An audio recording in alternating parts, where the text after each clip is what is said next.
the LPPO and TCPO, and the sponsors. Hopefully, there will be more to come. Thank you very much, ha. Pinakagwapo. Oo, nga reporter din ng Eastern Visayas. Waray mariwa kay Kirita Malataan din. Magdana, Sir Lieutenant Colonel Charlie L. Saclot, our representative from 8th Infantry Division. Police Colonel Noelito Hitigan, sir, for your message of support. Really know saving lives. To our donors, thank you for your courage and kindness. To our partners from Police Regional Office 8 Police Corps and also sa grupo ni na April sa 8 ID Police Corps. Thank you so much, Police Colonel Junicio DC Apas Jr., our Leyte Police Provincial Office Provincial Director. Yeah.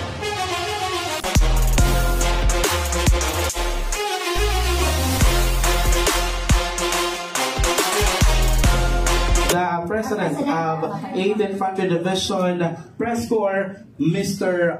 Ruel Amazona. Magandang umaga sa inyo lahat.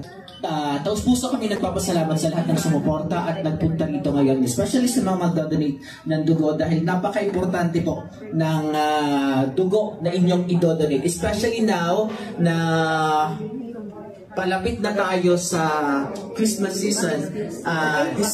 Historically, pag dumarating ang buwan ng Disyembre ay bumababa po ang nagdodonate ng dugo. Bumababa ang supply ng dugo sa blood bank. And even I guess sa Red Cross, the same din po ba. So nagpapasalamat po kami ng malaking malaki sa lahat ng mga sumuporta dito ang activity today.